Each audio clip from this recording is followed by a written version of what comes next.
Jesus, irmãos.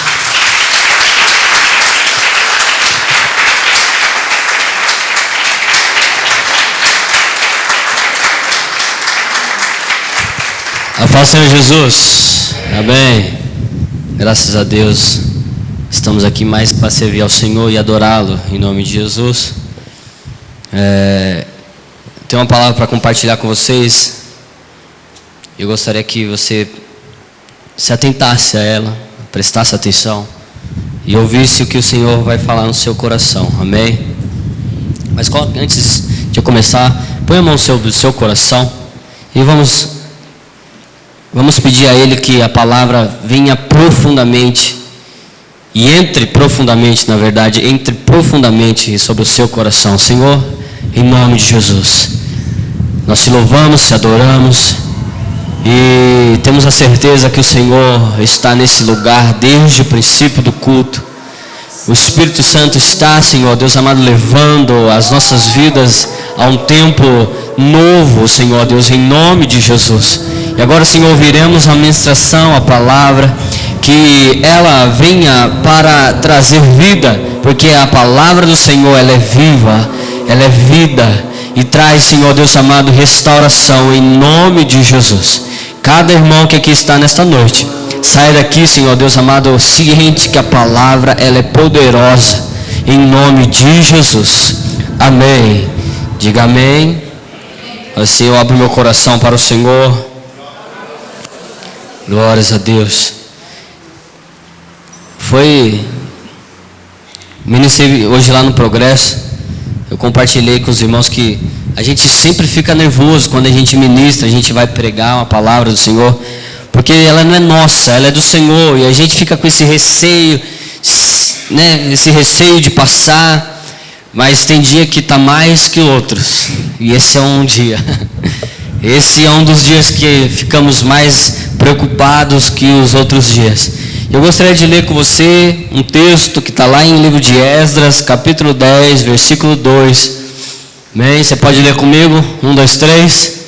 Então Secanias, filho de Jeiel, um dos filhos de Elão, tomou a palavra e disse a Esdras: nós temos transgredido contra o nosso Deus e casamos com mulheres estrangeiras dentre os povos da terra, mas no tocante a isso ainda há esperança para Israel. Amém? Repita comigo essa última frase: ainda há esperança para Israel. Amém, graças a Deus. Vou seguir como eu segui de manhã, mas o Senhor me colocou um ponto que eu não coloquei de manhã, e esse ponto é para nós que estamos aqui. Amém? Não fiz esboços, só anotei algumas coisas. O que quer dizer esse texto? O que significa? Isso que aconteceu aqui, o que aconteceu nesse versículo, deu-se início no livro anterior, lá em Crônicas, segundo Crônicas, capítulo, fugiu a memória, o último capítulo de Crônicas. O último capítulo de Crônicas fala de um rei chamado Zedequias, e esse rei Zedequias, vamos abrir.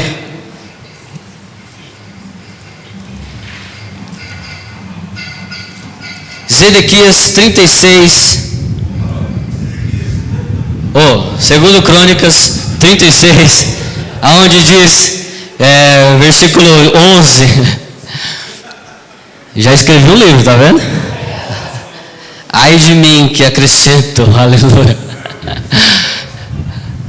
Segundo livro de Crônicas 36, versículo 11, diz assim: então Zedequias, da idade de 25 anos, quando começou a reinar, e 11 anos reinou em Jerusalém, e fez o que era mal aos olhos do Senhor, seu Deus, nem se humilhou perante o profeta Jeremias, que falava da parte do Senhor. Além disso, também se rebelou contra o rei Nabucodonosor, o que tinha ajuramentado por Deus, mas endureceu a sua cerviz, e tanto se obstinou ao seu coração, que não se converteu ao Senhor Deus de Israel. Só por enquanto. Lembra que eu contextualizei com vocês, Jeremias, rei Nabucodonosor, então rei Nabucodonosor, Daniel? A gente vai entender um pouco disso. Mas antes de falar disso, o texto que nós lemos de Esdras, o início deu-se a partir do rei Zedequias. A partir do rei Zedequias, então, começou-se ele a reinar, e ele fez o que era mal aos olhos do Senhor. Ele não obedeceu a ordem que Deus tinha para Israel. Ele não obedeceu os princípios de Deus. Ele não quis se humilhar. Ele quis seguir a sua vida como ele tinha como um propósito, que é fazer aquilo que ele queria, não o que Deus queria. E com isso, todo o povo foi se levado para isso. Então o povo também não quis mais obedecer ao Senhor. O povo quis rebelar contra o Senhor por conta do rei. E no meio da mensagem eu tinha dito, e agora eu vou dizer no começo, Deus tem algo especial e específico para Israel. Deus tem algo específico para o povo dele. Então o povo dele é um corpo único, é um povo único, e nós vamos entender lá na frente o porquê disso. Então, por conta de Zedequias, o povo teve que passar grande processo sobre a sua vida. Então aí aqui nós estamos no livro de Esdras, e aí o filho de Elão diz que ainda há esperança para Israel. Mas para ficar mais claro para vocês, o versículo 9 de Esdras,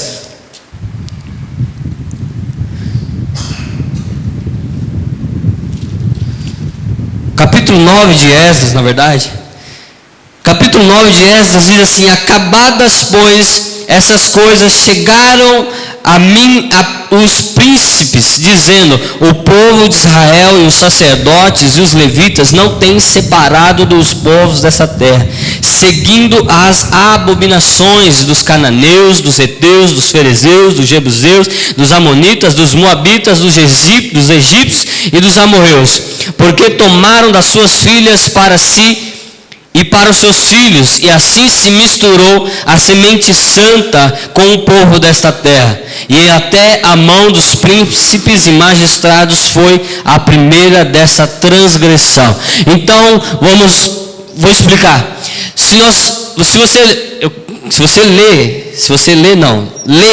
Leia o livro de Esdras, mas também lê Neemias, também lê Jeremias, também lê Daniel, e lê um pouco de Crônicas, que é tudo uma coisa só, é uma história só, é um tempo só. E aí ele diz aqui que o povo se misturou, ou seja, o povo de Deus casou com as filhas, e aí diz dos moabitas, dos heteus, dos amorreus, dos jebuseus. Então os filhos casaram-se com essas mulheres. Mas por que se casar? Lembra que eu disse que Zedequias não cumpriu a lei do Senhor, os mandamentos do Senhor. Então, por conta disso, o Senhor pesou a mão, o Senhor põe a mão sobre todo Israel, o Senhor julga Israel, porque nós vemos isso várias e várias vezes, quando ou o rei ou o povo faz alguma coisa, não deseja obedecer mais à lei do Senhor, o que Deus faz? Faz alguma coisa para que eles voltem para o Senhor. E esse caso foi que sempre, nesse caso não, todos os casos que quando o povo se rebela a Deus, rebela a palavra do Senhor, o que acontece? Levanta-se uma nação e guerreia contra Judá, contra Israel, contra o povo. Então não foi diferente, dessa vez foi Nabucodonosor, levantou-se contra Israel e levou-se cativo as pessoas, levou cativo uma parte do povo lá para a Babilônia. Lembra Babilônia? Lembra Daniel? Lembra Sadraque, Mesaque e Abednego? Mesmo tempo. Então eles, inclusive Daniel, Sadraque, Mesaque e Abednego, eles foram levados cativo para lá. Então ele estava em Jerusalém servindo a Deus, belezinha, tranquilão, só que apareceu Zedequias e quis destruir tudo. Então Deus levanta Nabucodonosor, levanta a Babilônia para ir contra, para pelejar, para subjugar. Então eles levam consigo uma parte do povo. E aí nós vemos a história de Daniel, que ele não se contaminou, que ele não se quis contaminar com os manjares do rei. Vemos a história de Sadraque, Mesaque e Abednego, porque não quis adorar ao rei, ele foi jogado na fornalha de fogo. Vemos Daniel também, não quis adorar o rei, a imagem e a escultura, teve que passar pela cova dos leões. Então eles estavam lá, então o povo foi para lá, o povo estava lá na Babilônia. Só que aí o que aconteceu com eles que estavam lá na Babilônia, com a parte deles que estavam na Babilônia? Casaram com as mulheres de lá, casaram-se com as mulheres lá da Babilônia, que adoravam outros deuses, que não serviam ao Senhor, que não tinham conhecimento da palavra do Senhor, que não estava com o coração santo, e eles casaram com elas. E aí o que aconteceu? Eles passaram a servir os deuses da Babilônia, os deuses dos amorreus, passaram a servir os deuses, e aí eles pegaram os costumes de lá, pegaram os costumes do povo que não adorava o Senhor. Estão entendendo até aqui? Eles estavam lá na casa, lá no Senhor, lá adorando o Senhor. Aparece Zedequias, não se humilha, o Senhor levanta uma nação, leva o povo, e quando o povo é para lá, se contamina também com as mulheres de lá. Eu disse os homens, as mulheres, corrigindo, foram só as mulheres.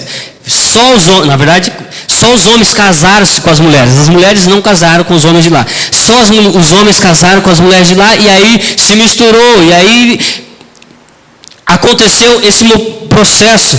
E aí aconteceu o processo de que Esdras também tinha sido levado cativo. Esdras estava lá na Babilônia.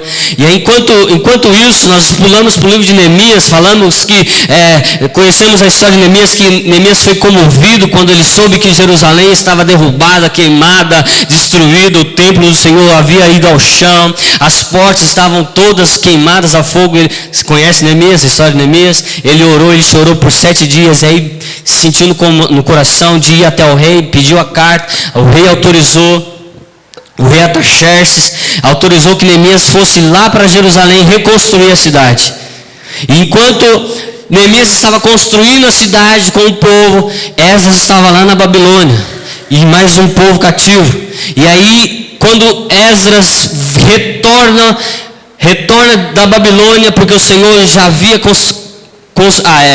convertido o coração do rei Nabucodonosor. Nós conhecemos a história de Nabucodonosor, virou bicho, teve que comer erva, porque a glória subiu para a cabeça. Então ele se arrepende, volta aos caminhos do Senhor. Então aí sim ele libera o povo volta para Israel, volta para Judá, e aí começa-se paralelamente os dois processos, a reconstrução de Jerusalém, a reconstrução dos muros, e aí Esdras e mais o povo volta de lá, da Babilônia. E quando Esdras ficou sabendo disso, ficou sabendo que o povo estava misturado, que as mulheres estavam agora, os homens trouxeram mulheres para a sua vida, os seus filhos casaram com as mulheres, passando a não adorar mais a Deus, ele sentiu de compaixão, ficou muito chateado, e aí ele chama o povo ao arrependimento. Ele chama o povo assim: vocês precisam se arrepender, vocês precisam ir para lá e voltar para a casa do Senhor, vocês precisam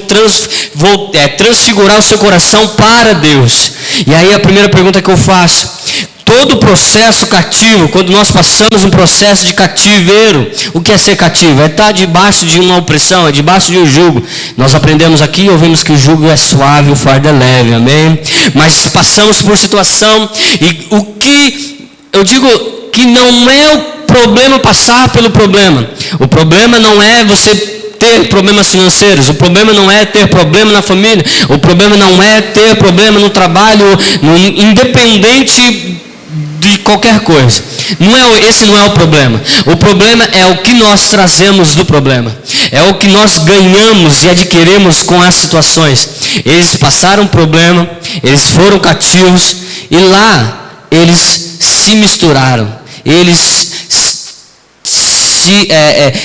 pecaram contra o Senhor. Eles trouxeram mulheres que não adoravam a Deus, e assim passaram a não adorar a Deus. Todos os nossos momentos de dificuldade, o que nós trazemos de experiência para as nossas vidas? O que nós atribuímos a nós?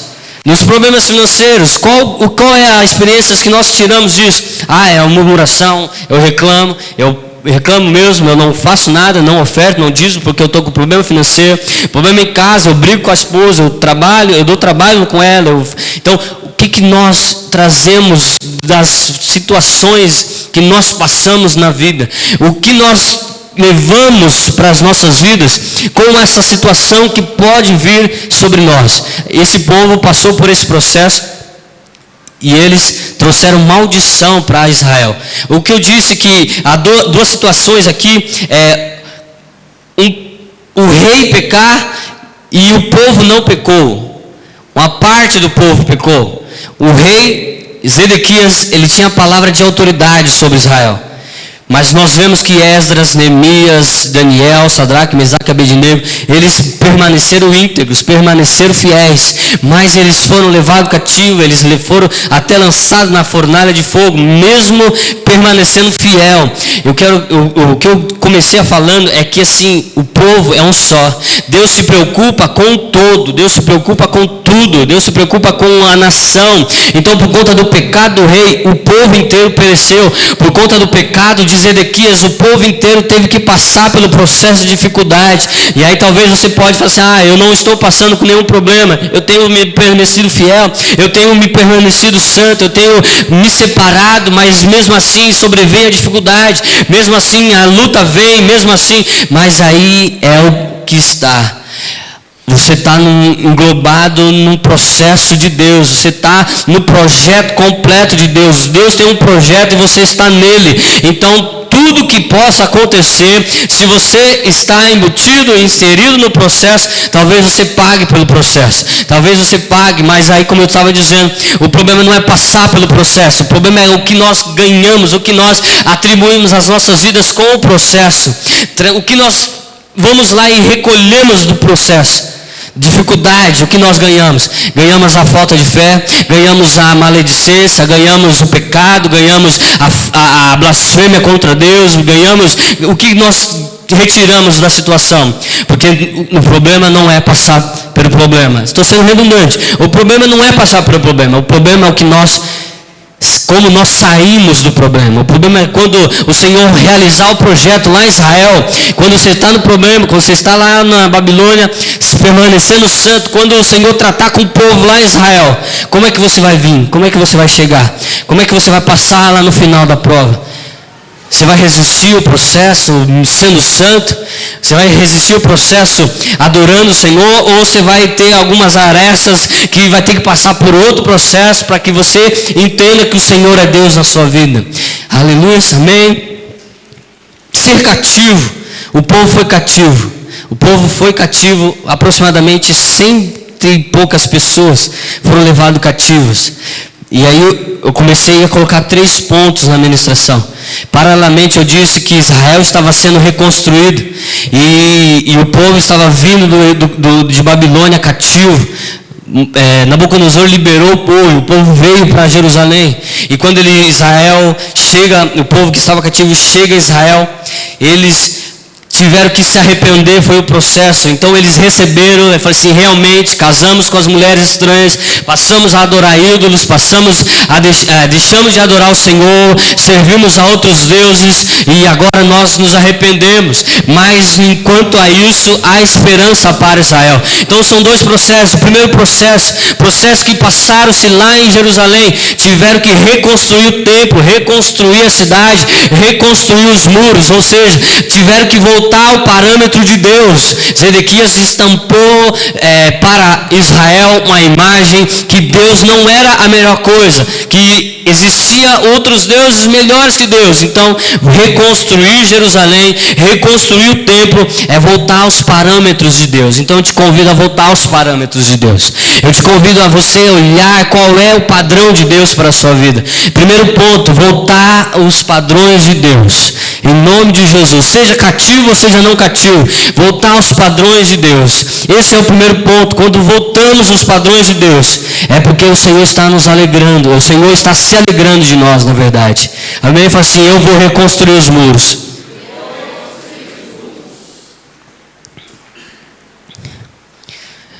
E o interessante disso é que, nesse processo de Israel, existia em Israel mesmo, existiam os profetas. Jeremias não tinha sido levado cativo, Neemias não tinha sido levado cativo, e Babilônia estava lá com o povo, mas Daniel estava lá para profetizar, Sadraque, Mesaque e Abednego estava lá para profetizar, Esdras estava lá para profetizar, para que eles não se corrompessem, que eles não se comprometessem. Mas Deus tem o projeto de cuidar de todas essas coisas. Em Jerusalém, com Jeremias, com Neemias, lá em Babilônia, trazendo a palavra para o rei Nabucodonosor, inclusive, que ele teve que se humilhar e voltar à presença do Senhor, porque Deus tem um processo, Deus tem um projeto. Fala assim, Deus tem um projeto para a minha vida.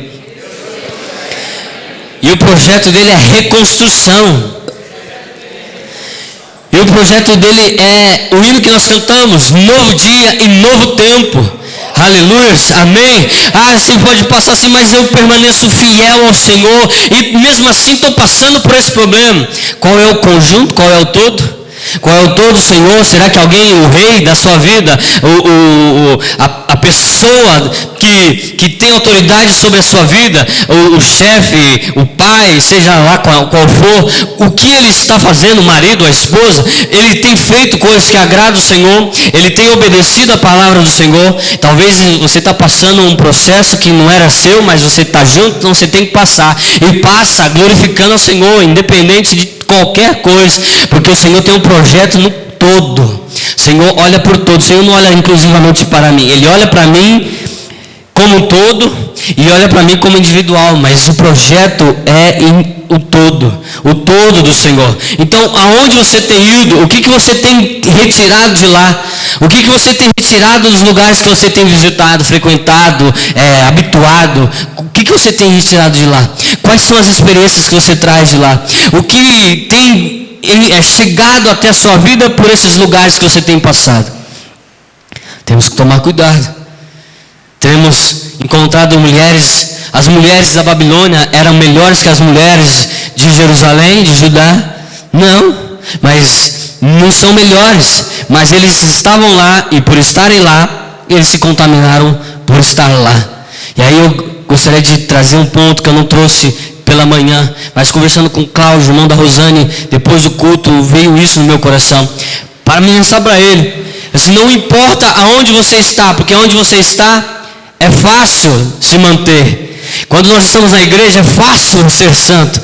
Quando estamos no meio dos irmãos, é fácil não pecar, porque os irmãos não pecam, e aí ninguém peca, porque está todo mundo um protegendo o outro. Mas quando você está longe, no caso dele, quando ele está lá é fácil, mas quando ele está fora, o que acontece?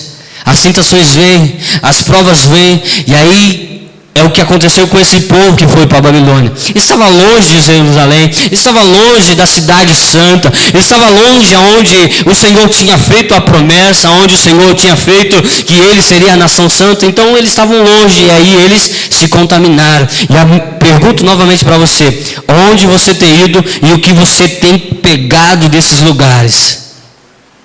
O que você tem tirado desses lugares? Esses lugares não é para você. Essas coisas que você tem pego não é para você. Não é. Então largue, deixa para lá. Deixa, porque isso não vai trazer vida para você. Então abandone. Hoje é o tempo propício para isso. Abandone os costumes dos babilônicos, dos heteus, dos jebuseus, dos amorreus, dos moabitas, dos heteus, em nome de Jesus. Isso não é teu. Você pode até estar no meio, mas você não pode fazer as coisas que eles fazem. Você pode estar no meio, mas não pode se contaminar, porque isso não é para você. Em nome de Jesus, amém? Isso é o que eu digo tanto na prática quanto no coração, na alma e no espírito, amém? Então o primeiro ponto é reconstrução dos parâmetros, é balizar novamente as nossas vidas naquilo que agrada o Senhor. Paralelamente, Esdras trouxe o povo e ele então anunciou para que houvesse o arrependimento, porque eles cometeram o pecado de idolatria, eles deixaram de servir ao Senhor.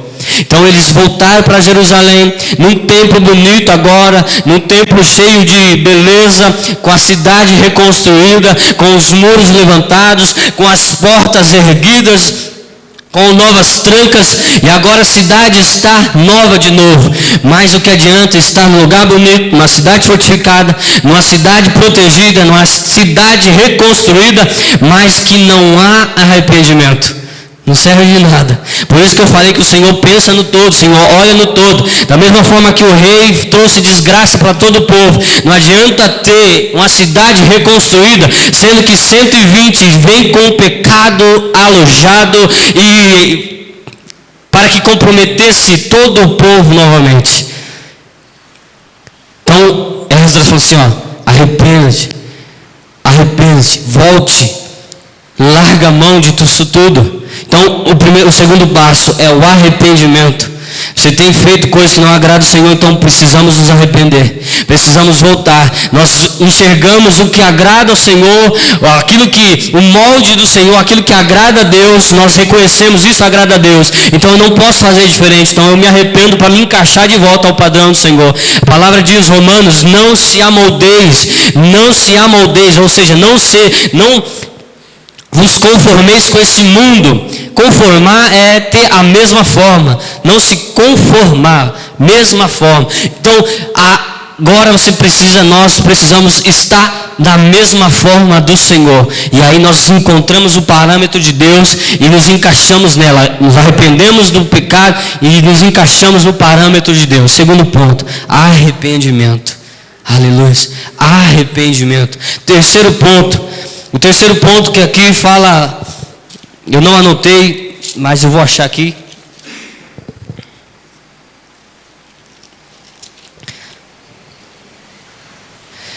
Capítulo 10, versículo 11. Queria que você lesse comigo. Esdras 10, 11.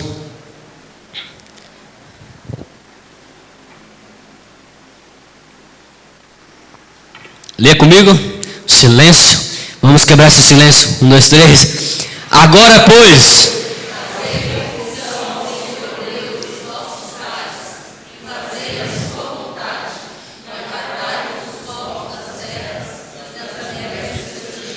amém. Terceiro passo, abrir mão daquilo que nos traz maldição. Primeiro passo, reconstruir, ver os parâmetros. Segundo passo, nos arrepender. Terceiro passo, abrir mão. Talvez abrir mão seja tão difícil quanto se arrepender, quanto reconstruir. Mas é necessário também abrir mão.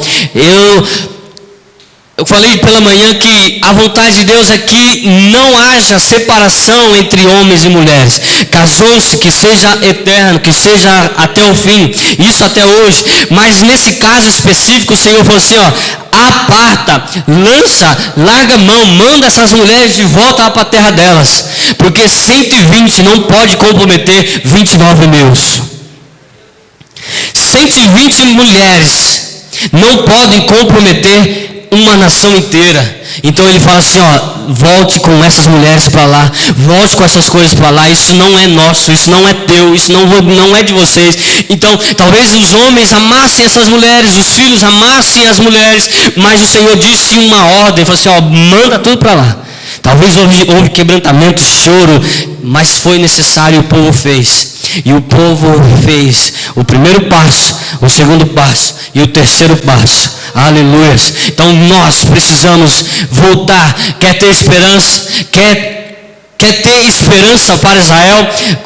Vocês ainda lembram o texto que nós lemos? Ainda há esperança para Israel. Você quer ter esperança? Precisa cumprir esses 3 passos: reconstruir, se arrepender e pagar o preço de largar mão de tudo, abrir mão de tudo.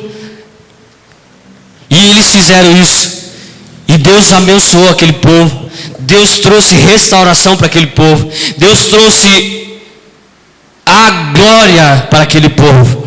O texto que eu não estava falando, que eu não falei de manhã, e o Senhor falou muito forte no meu coração para dizer isso, porque isso é para você agora, não é para o povo que estava lá, mas é para você agora. Então abre seus olhos, acorde aí, abre os seus ouvidos bem abertos. Não perca a palavra do Senhor para a sua vida, porque ela é vida, e vida com abundância. Amém? Então, os primeiros passos, os 3 passos que eu falei.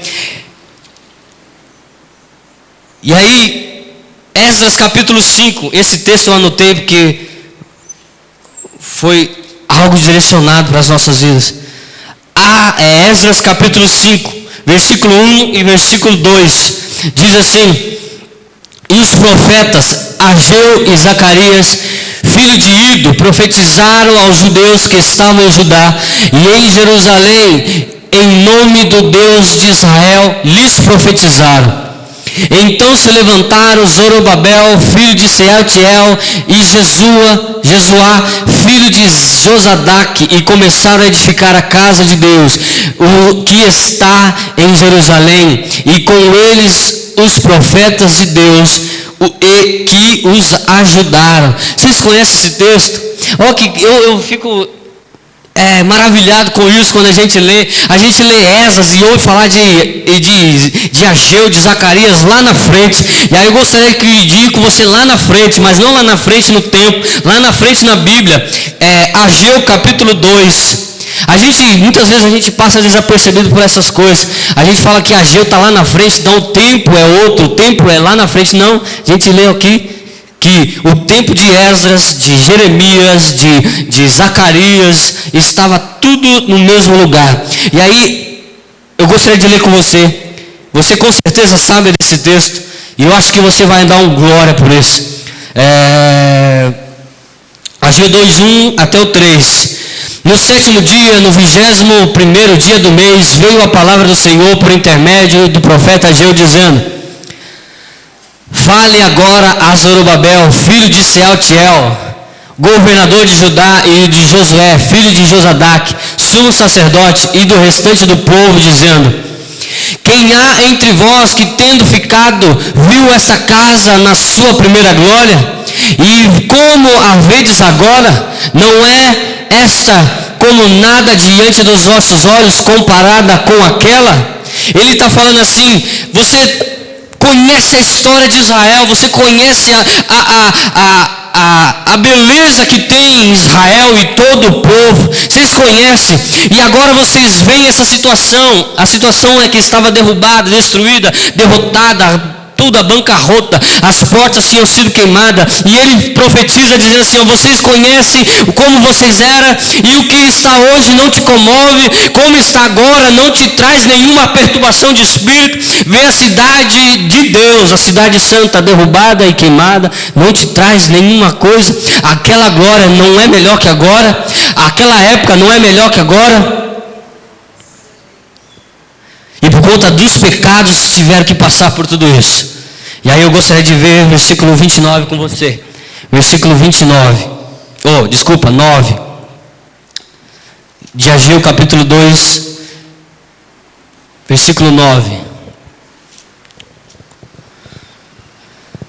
A glória desta última casa será maior do que a primeira, diz o Senhor dos Exércitos, e neste lugar darei a paz, diz o Senhor dos Exércitos. Aleluias. A cidade estava derrotada. Eu gostaria de fazer essa imagem com você. Você pensa numa cidade bonita, Jerusalém toda reconstruída, toda construída, na verdade, todo aquele palácio, o templo, o povo adorando ao Senhor. Essa glória, ela é glória, mas o Senhor diz que a glória da segunda casa será maior do que a primeira. Então, quando o povo vem de Israel, vem da Babilônia trazendo os pecados, haja arrependimento, e ele diz: agora nós vamos reconstruir os muros, vamos ver os parâmetros de Deus, vamos nos arrepender, vamos voltar e largar mão de tudo que não agrada ao Senhor, e aí essa glória será maior do que a primeira. A glória de se arrepender, de ver o Senhor restaurando as nossas vidas, ela precisa ser maior e será maior do que a primeira. Em nome de Jesus. Talvez você tenha passado por esse processo de estar cativo e de se ter contaminado com as coisas, mas o Senhor diz que hoje a glória da segunda casa estará sobre a sua vida, em nome de Jesus. Mas precisa reconstruir os muros, precisa se arrepender e precisa abrir mão das coisas da Babilônia. Aleluia. Se não for assim, não teremos glória da segunda casa. Mas graças a Deus, graças ao arrependimento do povo, aquele tempo teve a glória da segunda casa, e eles reconstruíram, a glória de Jerusalém voltou. Zedequias já não estava mais rei de Israel, Zedequias já não estava mais o rei de Judá e de Jerusalém. Agora havia outro rei, o rei que adora o Senhor, e a glória da segunda casa veio sobre o povo de Deus. Em nome de Jesus, irmãos, esse texto, essa palavra, esse fechamento eu não trouxe lá pela de manhã, como eu disse. O Senhor quis para você hoje. Então olha para a sua vida e veja como é e como estava, e queira que você olhe lá na frente para saber como que você chegará, em nome de Jesus. A glória da segunda casa, Deus quer derramar sobre você. Hoje o Espírito está propício para isso. Hoje o culto está propício para que a glória da segunda casa seja maior do que a primeira, em nome de Jesus. Então eu gostaria que você que você ouviu essa palavra e você trouxesse para o seu coração os parâmetros de Deus, porque isso é o que o Senhor tem para as nossas vidas. Glória, a glória da segunda casa. A glória da segunda casa será maior do que a primeira, em nome de Jesus. Então eu gostaria que você se colocasse de pés. Como você já ouviu, se coloque de pés. Você ouviu a palavra, então se ponha de pé. E nessa oração que você vai fazer, você vai buscar os parâmetros de Deus. Você vai se arrepender. Você vai colocar o que precisa abrir mão, seja estereótipo, seja fora ou seja dentro. Você precisa mudar, nós precisamos mudar, nós precisamos voltar ao arrependimento para que haja então esperança para Israel, em nome de Jesus. Haja esperança. E eu queria dizer para você, lamentação de Jeremias estava lá em Jerusalém profetizando para o rei, para ele se converter, ele passando pelo processo de dificuldade, porque ele foi preso inclusive por profetizar, e ele falou assim, ele estava triste, estava chateado por tudo, por Jerusalém estar derrubada, ele ficou triste, e aí ele falou assim, traz à memória aquilo que me traz esperança, e aí a esperança dele era que o Senhor era grande em misericórdia, e tardio em irar-se. Então hoje a esperança para as nossas vidas é, o Senhor é misericordioso, o Senhor tem perdão para as nossas vidas, o Senhor tem restauração para as nossas vidas, o Senhor tem glória da segunda casa para as nossas vidas. Então eu não perderia tempo e faria tudo isso e voltar para o Senhor, em nome de Jesus, porque a glória da segunda casa será maior do que a primeira, e isso é esperançoso para nós. Então ore ao Senhor nessa hora, fazendo tudo isso,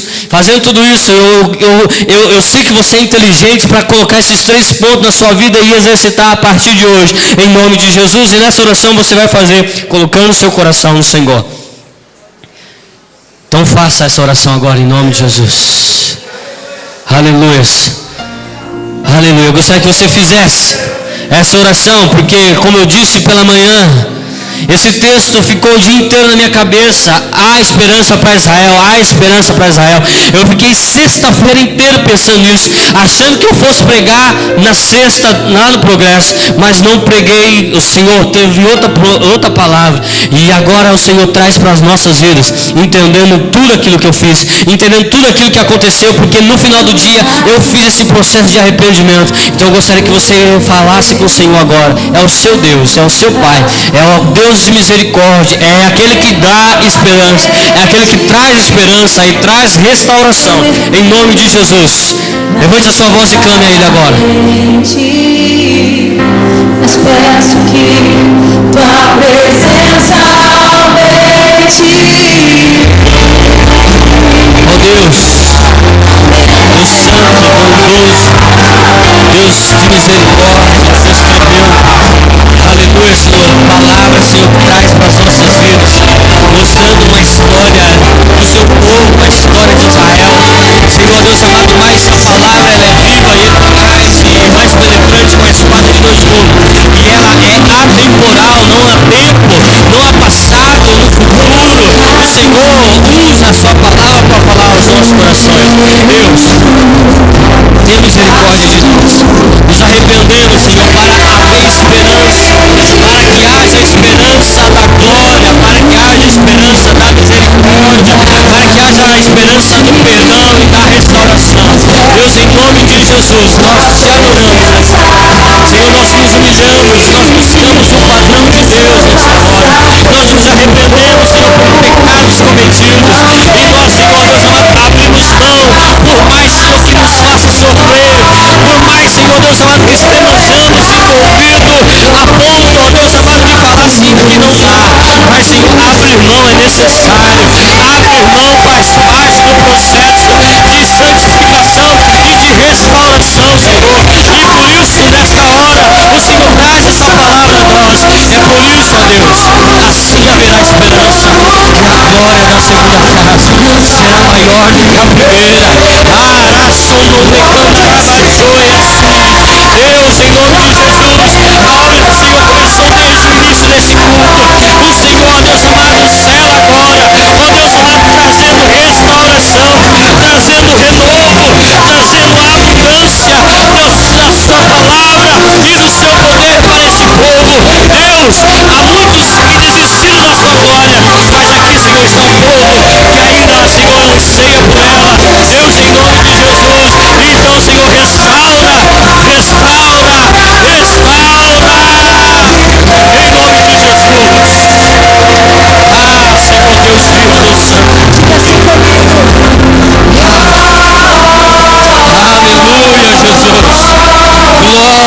Deus.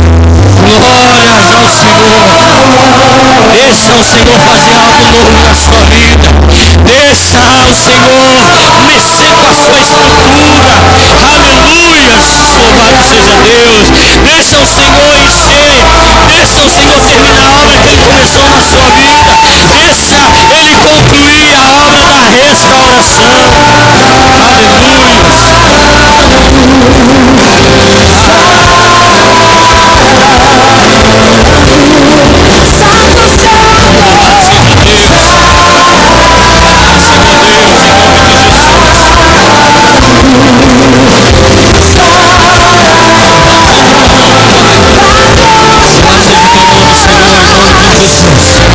os corações, restaura a alma. Senhor Deus, em nome de Jesus. Como introdução, Senhor, o pastor deu aqui que a necessidade de abrir e ser sarado. Ó Deus, em nome de Jesus, eu entendo isso como abrir mão do passado, abrir mão das coisas desse mundo, abrir mão daquilo que nos fere, Senhor. Ó Deus, para receber a cura, receber o bálsamo, receber a restauração.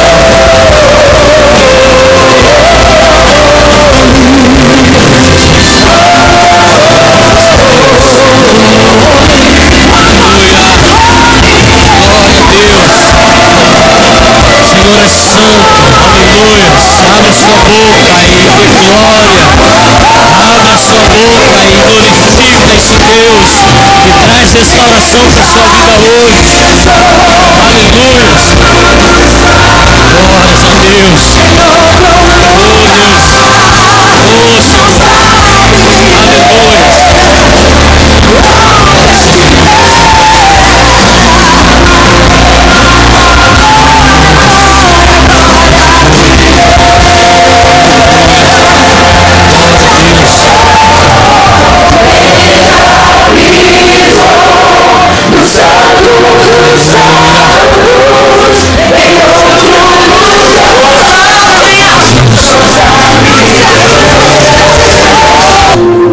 Louvado seja o teu nome, Senhor. O Senhor está nesse lugar. O Senhor está nesse lugar. Aleluia. Tem o texto que diz que Ele fez a ferida e a ligará. Ele fez a ferida e a ligará. Tudo isso que aconteceu com Judá, com Jerusalém, foi vontade de Deus. Mesmo os santos, mesmo os profetas tiveram que passar por esse processo por conta do rei. Mas como eu disse, Ele faz a ferida e Ele liga a ferida. O processo que você vive hoje é para a glória dEle, para que você entenda que Ele é Deus na sua vida, em nome de Jesus. O processo que aconteceu com Israel foi com o propósito de Deus, para que todo o corpo, todo Israel voltasse para a adoração do Deus vivo e Deus supremo. Aleluia. E no processo de reconstrução houve vários impedimentos para que vá concluir-se a obra. E o Senhor, Ele fez a ferida e Ele está no processo de sarar a ferida. Só que muitas vezes nós não entendemos que é o processo de cura, que é o processo de restauração. Usando a palavra do pastor agora, você precisa deixar que as feridas sejam saradas. Você precisa deixar que as feridas sejam curadas. E nós não entendemos muitas vezes que o processo de cura está acontecendo.